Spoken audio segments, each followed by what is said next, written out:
Think about Rupert Lowe. Rupert Lowe is our Trump. Yeah. Rupert Lowe is the only political figure that will save Britain. Do not believe any bullshit about Nigel Farage. He's weak. These are Nigel Farage's comments, yeah?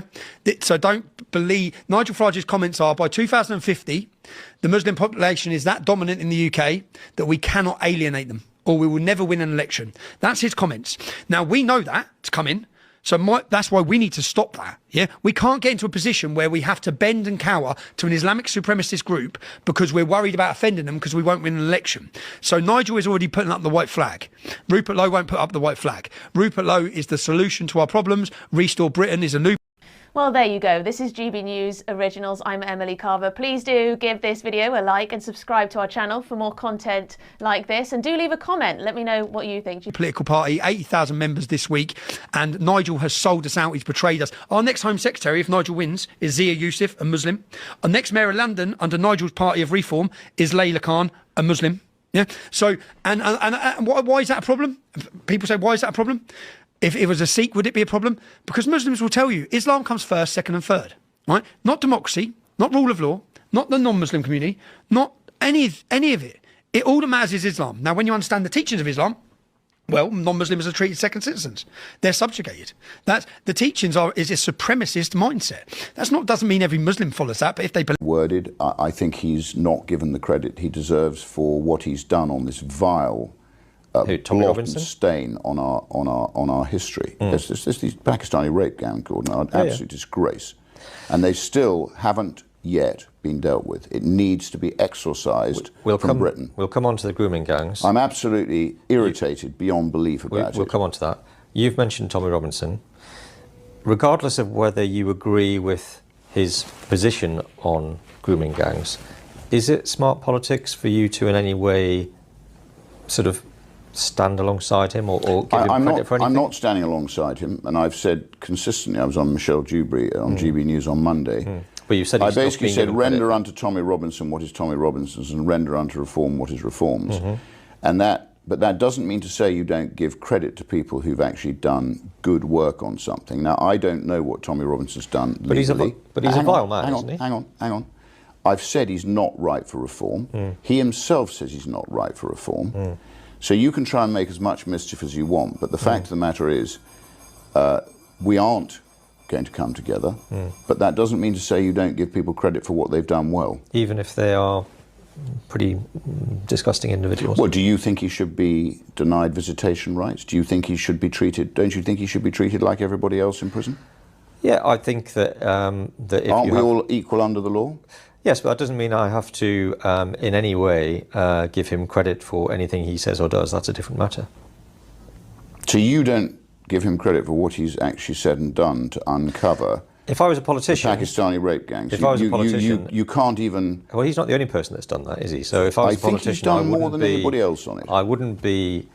I don't think it's smart politics to give any credit to someone like Tommy Robinson, is all I'm saying, and I'm asking you if you think it is.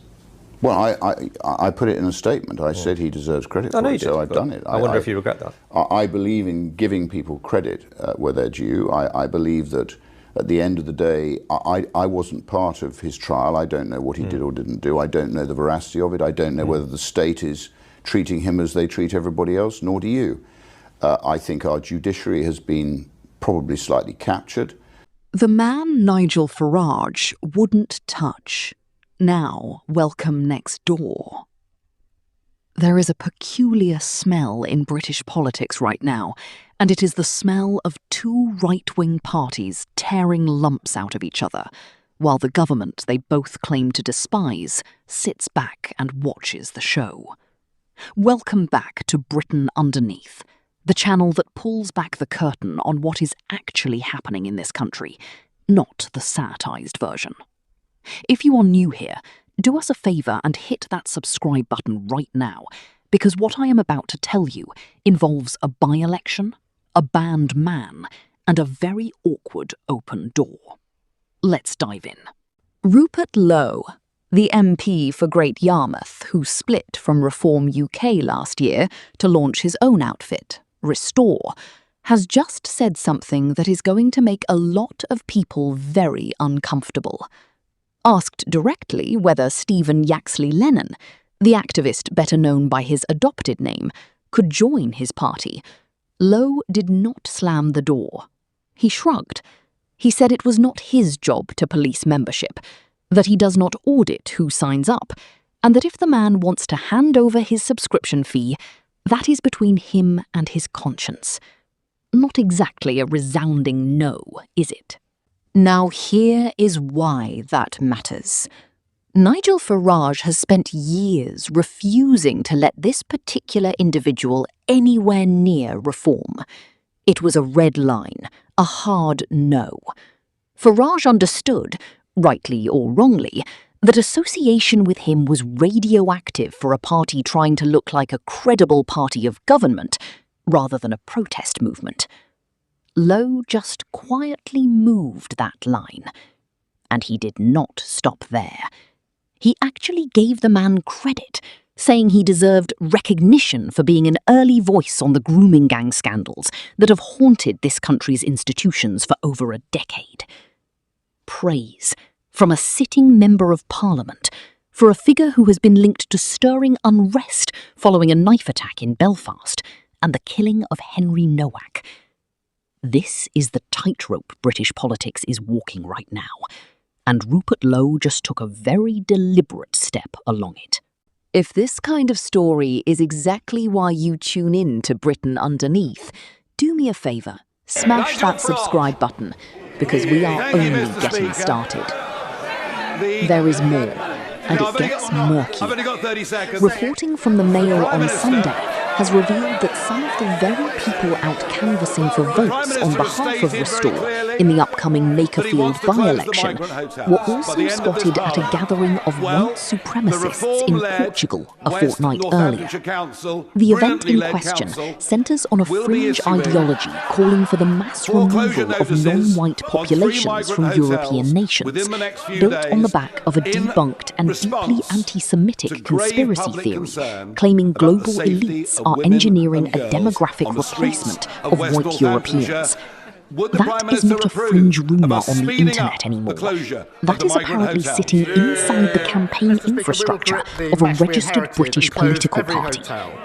Restore's own spokesperson dismissed the story outright, calling it irrelevant and a hit piece. You can judge that response for yourselves.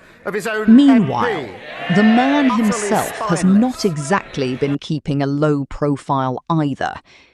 He recently travelled to Moscow, of all places, and told a British newspaper he wanted to witness firsthand how Vladimir Putin's Russia had, in his words, straightened itself out into what he called a civilised society. Read that back. A British political figure courting association with a UK party, praising the domestic order of a regime currently waging war in Europe. Britain Underneath exists precisely to join these dots for you. So if you have not subscribed yet, now is genuinely the moment.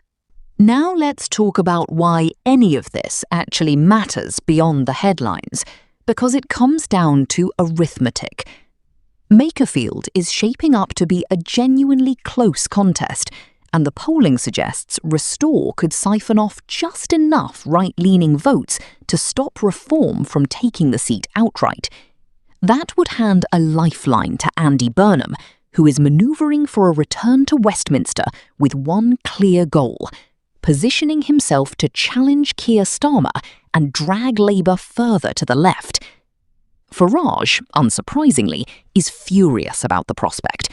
He has been publicly urging right-leaning voters to unite behind Reform, warning that splitting the vote only helps keep Labour in power. Lowe, for his part, is having none of it. He has brushed off the idea that he is playing spoiler, insisting the real problem is an incompetent Labour government that already knows it is heading for defeat at the next general election. He has also pushed back hard on the idea that this is personal, denying that his very public falling out with Farage is what is driving him, and instead framing himself as the one who was actually building Reform's support before he was pushed out. So here is where it stands.